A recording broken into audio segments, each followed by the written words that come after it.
ça pose problème. Et dañu ñëw ci fonds politique ou fonds spéciaux ça occupe le débat depuis ay weer wala sax ay at a ngi nii parce que Ousmane Sonko opposant ci benn déclaration wax na ci fonds politique dafa xaram benn nit waru ko jëfandikoo ba jël exemple jaaykatu gerte caaf bi nga xam ne dërëmam ak ñaar dërëmam moom la ñu dajale mu nekk fonds politique et spéciaux Ousmane Sonko bi mu nekkee premier ministre ci ab déclaration aussi ñëw nga ci fonds politique yooyu nga xam ne yenn saa yi am tuuma yu jóge ci nit ñi dem ba kalaame leen am ne ci nga nekkoon premier ministre bi ñuy def question d'actualité à l'Assemblée nationale nga ñëw ci lim bi nga am ci wàllu ko fonds yooyu nga xam ne moom lañ la jagleel mu toll ci 1,770 milliard de francs CFA ndax yow yaay premier ministre bu Sénégal bu njëkk a am fonds politique ak ndax primature dana ko jagleel fonds politique yooyu wala ay fonds politiques ou spéciaux yi dafay jóge ci li ñu jagleel présidence de la République. jërëjëf je crois que laaj bu am solo la et nous allons livrer un exercice de vérité parce que dafa am loo xam ne askan wee ko moom Sénégal dafa am nu ñu bindoo boo waxee rek ñu ne non du homme d'état warul génne li warul génne la dafa am ñaari principe yu am solo mooy alal gi moomuma ko président moomu ko député yi moomuñu ko sëñ Moustapha moomu ko alalu askanu Sénégal la dama fàttali keroog ci màggal gi benn wax bu sëñ Cheikh Gaynde Fatma waxoon ni nit ñi da ngay jël ci ñoom liñ mën mais dugal ko fi ñu xam loolu transparence weesul loolu et c'est ça le budget de l'État le budget de l'État ci Sénégal yi la ñuy jëlee seen l'impôt loolu il faut Sénégalais yëpp xam ko c'est Sénégalais ñenn ci ñun ñàkk a xam état moo tax dañu jàpp ni buur moo tax dama naan toujours suñu sociologue yi am nañu liggéey terme buur dañ ko fi war a bannir parce que un président n'est pas un buur du dem élection buur du dàggaan kàddu askan wi buur dooleem lay am jël toog fi ba kenn ëpp ko doole jële ko fi donc ñun république la ñu nekk dañuy fay l'impôt assemblée nationale mooy consentir l'impôt dafa am le consentement de l'impôt et le consentement à l'impôt ñaar yu bokkul assemblée mooy consentir l'impôt consentement de l'impôt assemblée la mooy chaque année ñu wote ne autorisé nañ gouvernement mu lever tant ci impôt yi taxe indirecte lii la taxe spécifique lii la taxe directe yi lii la impôt foncier lii la ba ci jaaykatu caaf bi nga wax noonu nga xam ne bu jaayee ba ngoon am 1500 dugg jënd ceeb suukar pour dem sombil waa këram laaj nañ ko ci TVA te xamu ko xale étudiant bi dem jëndi carte crédit 1000 francs pour recharger laaj nañ ko ci TVA te xamu ko te li ëpp ci impôt bi mooy li ñuy wax l'impôt indolore parce que c'est un impôt indirect mooy TVA les impôts directs suñ la andilee kayit ne la da nga war a fay tant impôt foncier di nga ko yëg wala suñ la daggalee ci sa bulletin de salaire yéen ñëpp salarié yi ngeen di nga ko yëg mais am na impôt boo xam bis bu ne nga fay ko te yëgoo ko te 80% presque suñu impôt ci loolu lay jóge kooku amul ko ci mucc yelwaankat bi sax mucc ci ndax bu yelwaanee ba ngoon su duggee jënd dara day fay l'impôt kon premier bi mooy laaj nit ñi li ñu mën mais dugal ko fi nit ñi xam loolu mooy transparence ñaareel bi mooy notion homme d'état ou femme d'état barki dem damay déglu benn vidéo bu sëñ Cheikh Tidiane si doon wax ne léeg-léeg dañuy wax ni waxu biir néeg waxu biir kenn du ko yóbbu ci penc ba mu ne waaw ndokk ci bu mu dul mbirum penc mi mbir mu concerne penc mi yëpp lu concerne penc mi yëpp il faut ñu teg ko ci penc mi kon da nga laaj ci mbirum fonds spéciaux je crois que suñu jógee fii lu bëri dina leer ci chronologie bi nga laaj da nga laaj ndax damay wax d'abord fonds spéciaux fan la jógee ci suñu programme ñun suñu programme bi ñu duggee politique 2014 la ñu commencé wax ci li jëm ci Sénégalais dañu doon wax caisse noire oui caisse noire li tax ñu ko wax caisse noire mooy lu kenn amul visibilité c'est noir dafa lëndëm fonds spéciaux li tax ñu naan caisse noire mooy yoon moo ne kenn du ko contrôler kenn du ci rendre compte kon dafa lëndëm bi ñu commencé politique la ñu ne lii du yoon xaw ma man démocratie bu tax ñuy wax démocratie boo xam ne am na 1 centime bu ne ci budget bi te kenn du ko contrôler amut ñu wax ko suñu programme commencé ko wax ci émission yi ku remonté samay émission bi ñuy door politique di nga ko fa gis bi may présenté sama livre en 2018 en tant que candidat fii place de l'Obélisque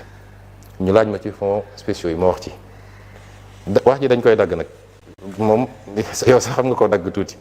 yem ma ci ne araam na dama ne bu dee dañuy votel nit ay crédit nga am sañ-sañu def ci lu la neex te doo rendre compte bu la neexee nga jël ko jox ko say mbokk bu la neexee nga dugal ko ci néeg sotti pétrole taal loolu araam na parce que xaalisu jàmbur la mais bu dee nag dafa am ay secteur cim réew yoo xam ne yu sensible la xam nga doo espionner naan Sénégal bind na temps ci budget parce que day espionner un pays étranger réew moo gis am na ay services de renseignement partout dans le monde mais doo ko bind ci budget am na xeetu ngànnaay yoo xam ne doo ko bind ci budget soo koy jënd loolu am na ci réew yu nekk mais dañ ko war a contrôler buñ ko contrôler dagan na buñ ko contrôler wul ci man araam na ma wax loolu ñu dem ba ma nekk candidat 2019 ci suñu programme ma bind ko ci lan la ñu bindoon dañu ne nous supprimerons les fonds dits politiques et les remplacerons par des fonds spéciaux votés à l'Assemblée nationale pour les opérations ultra sensibles telles que l'armement, les missions secrètes par exemple. Nous soumettrons les fonds spéciaux à un contrôle spécifique et a posteriori par une sous-commission composée des membres assermentés, à savoir 2 députés de la commission des finances, issus de l'un de la majorité et l'autre de l'opposition parlementaire, et 2 magistrats de la Cour des comptes, en plus du président de la commission. Ça, c'était mon programme Jotna 2019. Gis nga ni ñu ko bindee nii lañ ko bindewaat ci programme mu Diomaye 2024. parce que suñu programme Jotna mooy programme Diomaye 2024 daanaka amul lu ci soppiku kon lii dafa dépasser la personne de Diomaye ou la personne de Sonko. Ça concerne le parti Pastef ak li muy bëgg-bëggam ci transparence parce que li tax sénégalais yi bëgg Pastef lan la mooy lu ñu yaakaar ci ñun transparence njub moo tax ñu bëgg ñu.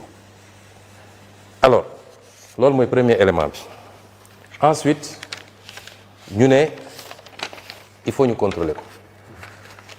boo demee fu mel ni France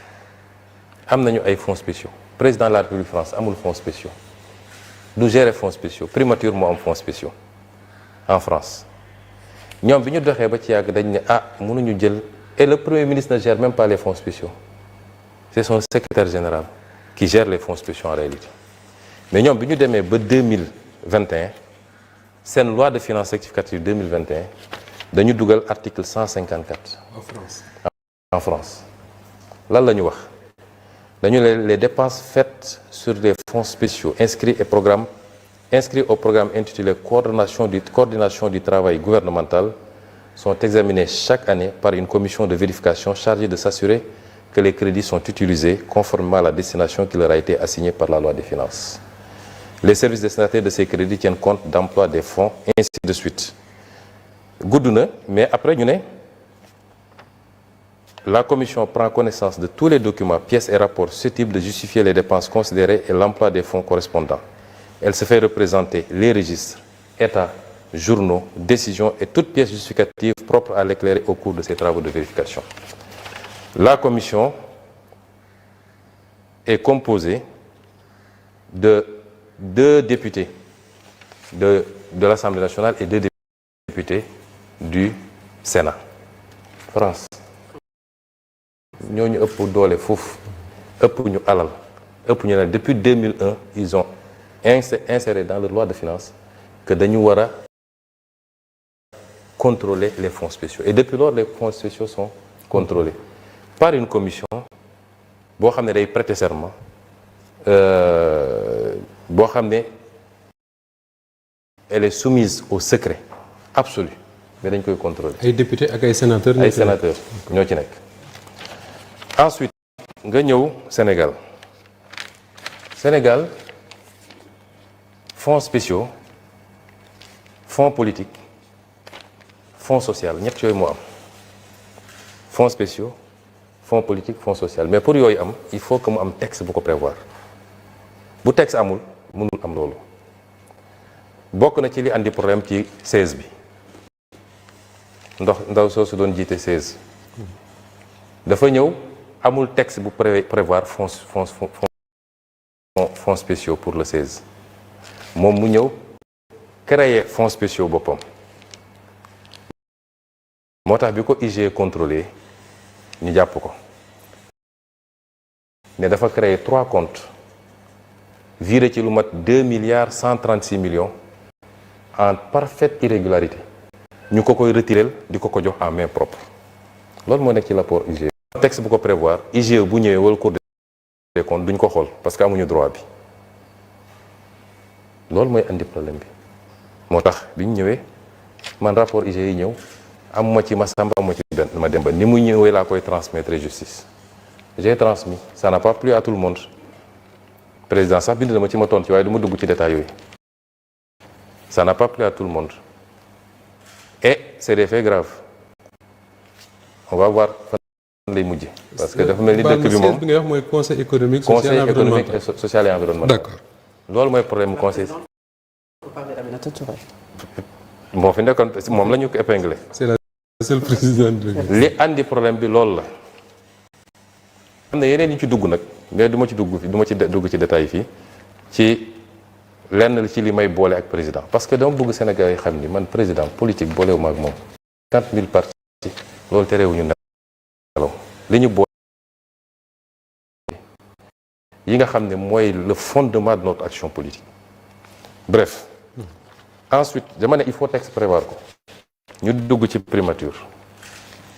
balaa ñu dugg ci primature ma dugg ci primature dama ne nit ñi nee nañu primature amul fonds secret c'est faux primature dafa am fonds secret boo xam ne fonds boppam la bu bokkul ak président de la république lii c'est le décret 2004-1186 portant création et fixant les règles d'organisation de fonctionnement du programme de gestion de la paix en Casamance. C'est un décret de 2004 Abdoulaye Wade moo ko signé woon. C'est important ma wax ko parce que comme ils sont toujours de mauvaise foi bu ñu nee règles d'organisation et de fonctionnement du programme de gestion de la paix en Casamance rek ñu ne gis ngeen affaire u Casamance def dafa créer fonds man mosuma créer fonds 2004 la ko Abdoulaye Wade jël décret bi mi ngi nii. Je vais vous donner le décret après parce que lii dafa war a public. lii du lu secret c'est un décret signé contresigné et publié au journal officiel. la décret bi wax il est créé au niveau de la primature un programme dénommé programme de gestion de la paix en Casamance.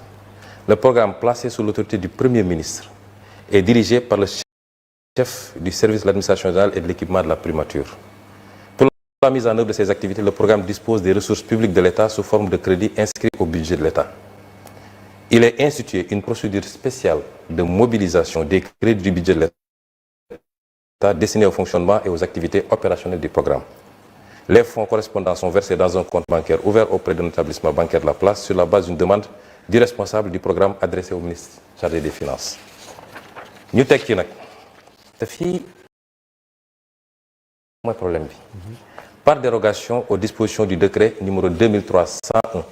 du 13 mars 2003 portant règlement général de la comptabilité publique, les dépenses prévues pour le fonctionnement et les activités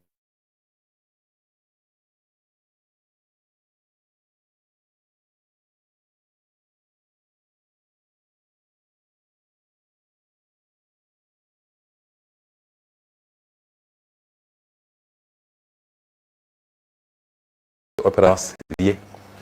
Donc ñi taxaw ñëpp ne primature amuñu fond xam nga mag war naa moytu di wax lu mu xamul. xam naa nag ay nit a leen di manipuler di leen info.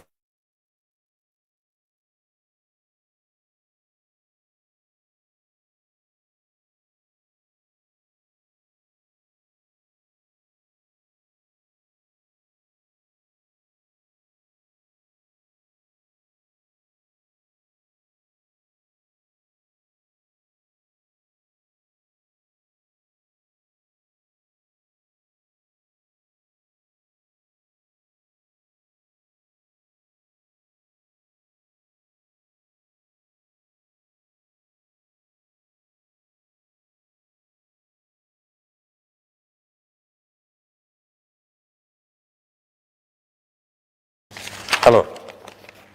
ñu ne léegi ni mu amee primature la amee présidence de la République lan mooy fonds la présidence de la République a un fonds de 7 milliards 956 millions te la ñuy nëbb Sénégal dañ ko war a xam 7 milliards 956 millions 296 mille 2024 fonds bi egg na 11 milliards et quelques 2024 bi. waaw lan moo ko waral mooy bi ñu yegsee président dafa ne bi mu ñëwee fekk na ki ko fi jiitu woon vidé fonds bi yëpp kon moom fekku fi fonds lu mel noonu am na primature te dinaa ci ñëw loolu tax li assemblée nationale proposé am solo bañ yu mel nii amati fonds bi kii prête serment moo koy vérifié mais ñu bañ a may nit ñu ne jox nañ la 7 milliards wala 3 milliards wala 2 milliards nga mun koo vidé nu mu la neexee yow dem politiquer ko wala jëndi say immeuble looy demee noonu loolu moo tax li ñu proposé am solo ñu ne 2024 bi ñu ñëwee ne nañ fekkuñu fi dara te foog président am ay fonds ma préciser aussi que ñun waxuñu fonds warul am dafa war a am dama gëm sax dañ ko war a yokk mais na transparent rek ñaar yooyu bokkul fonds bi dafa war a am muy fonds sociaux yi muy fonds à vocation sociale muy les fonds secrets parce que ma jox la ay misaal yu ndaw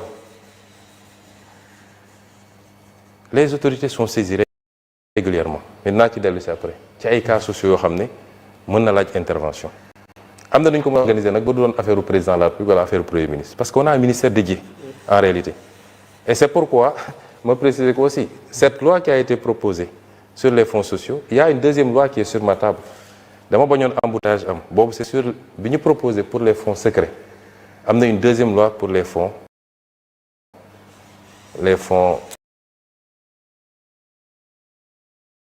spéciaux les fonds sociaux du moins am na une deuxième proposition boo xam ne certainement d'ici semaine prochaine bureau assemblée nationale dina ko examiner donc présidence am na ay fonds ba tey ji ñi ne amul woon 2012 il y a eu 2 milliards 960 millions sur l'année 2013 1 milliard 930 2014 540 millions 2015 2 milliards 028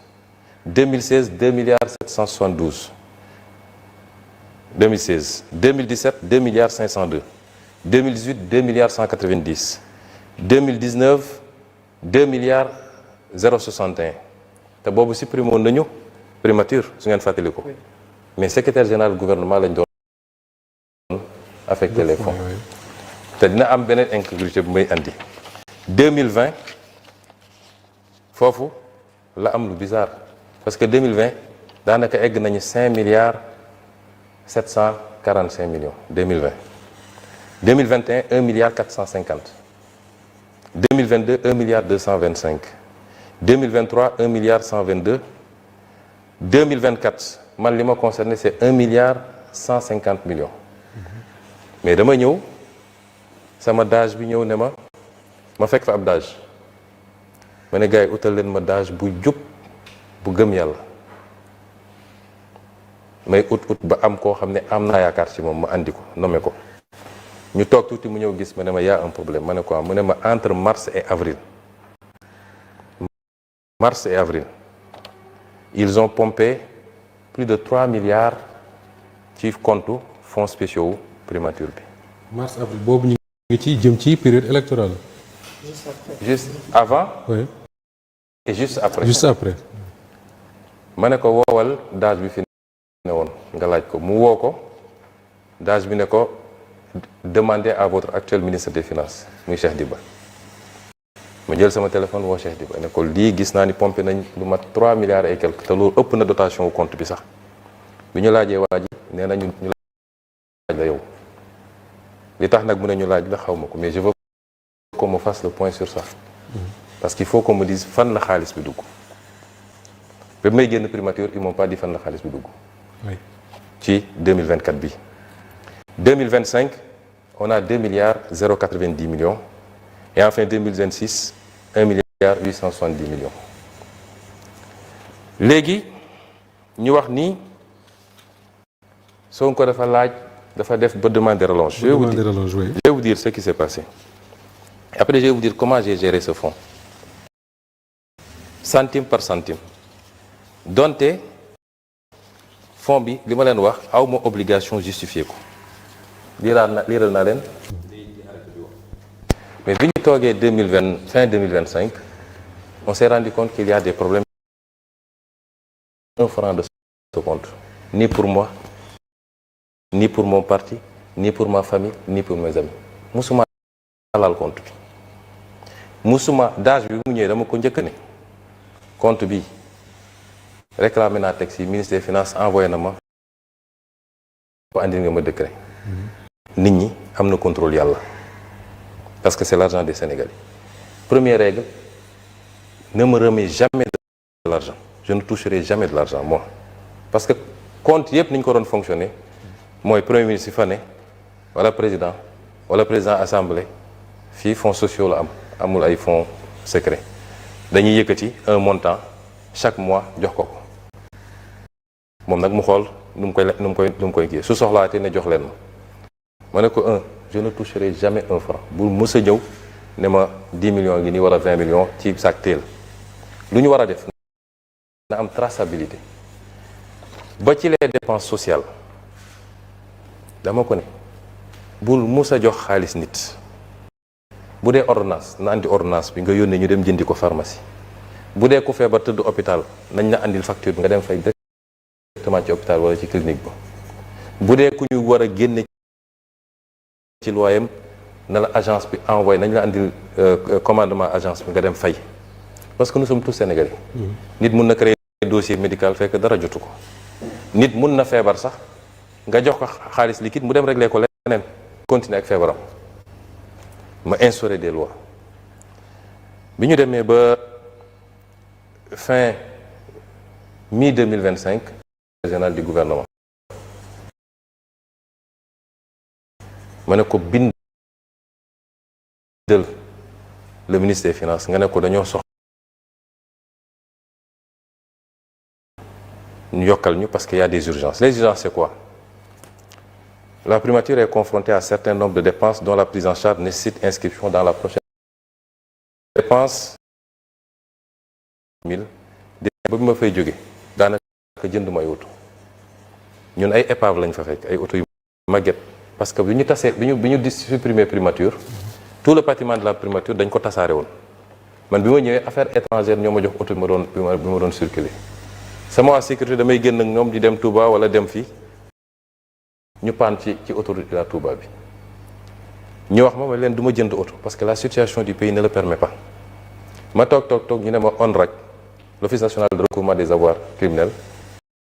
am na ay oto yu ñu saisir yu bëri yu bees tàq dañ koy jaay te oto bi ci nekk presque moitié prix lañ koy jaayee ma ne loolu c'est intéressant parce que yàgg ma ne man daal xaalis biens yi ñu nangu ci ay nit dama ko xaw a seexlu mu dellu si ne ma yow ñun buñ ko jëndul keneen na koy jënd rek ma def calcul bu gàtt ma ne bien bi su ma ko jëndee permettre naa état am ay véhicules mais xaalis bi delloo naa ko ci état parce que on rek bu ko jëlee trésor public la koy delloo muy un montant de 940 millions pour 27 véhicules neufs des 4x4 mun naa la génneel cotation auto bu nekk mi ngi nii boo xam ne on rek moo ko def ma ne léegi passer par les procédures ba ñu am li ñu war a am yépp ils sont passés par les procédures ñu am délibération conseil d'administration on rek bi ñu notifié ñu ko ci la ñuy doog a jël auto yi pratiquement bi may jógee primature la ñuy livrer auto yi jotuma ko sax séddale muy 927 millions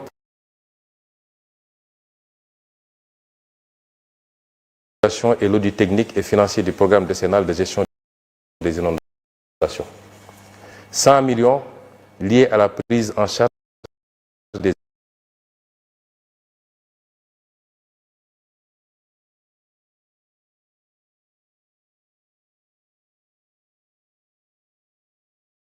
du comité de commémoration du massacre des tirailleurs sénégalais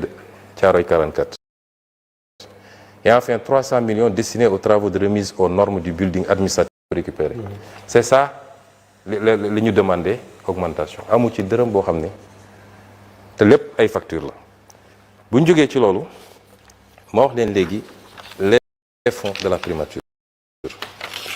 dama wax le daal donte kenn du ko contrôler dama bëgg mu am traçabilité tey je lance un défi dégg naa ay waa société civile ne on demande ñu rendre public fonds wu primature pourquoi commencé wuñ ci présidence de la république xam nga mauvaise foi weesuwul loolu Sénégal ñi doy nañu waar jiitaluñu yàlla ci leen dañuy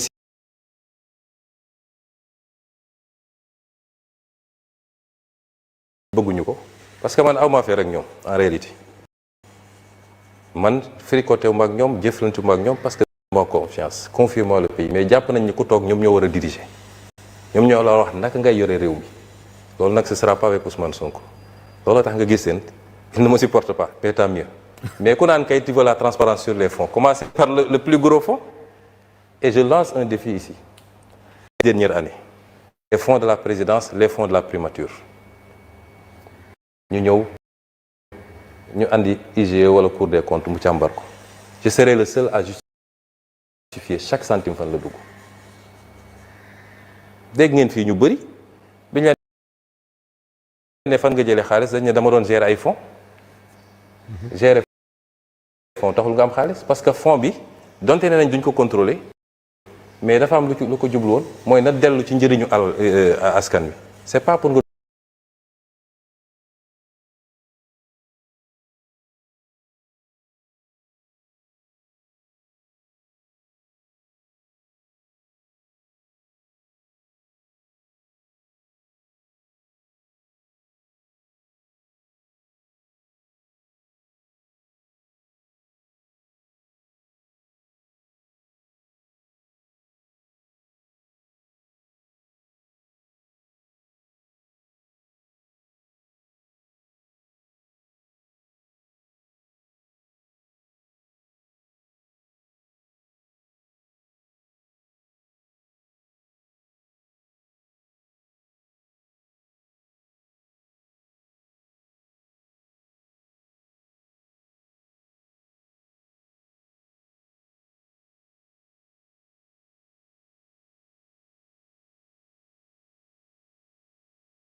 nga kii mu ne ma oui mais pourquoi ils veulent faire ça nangam ko ñu toog tuuti man ma dem toog dajale ay kàngam ñoo xam ne seen xam-xam dafa màcc ci ñu remonté def benchmarking xool li xew ci yeneen réew yi yemuñu ci loolu ñu xool li xewoon fii parce que président Mamadou Dia su ma la génne woon texte bi président Mamadou Dia voté la woon ci affaire fonds spéciaux yi moom réglé woon na yépp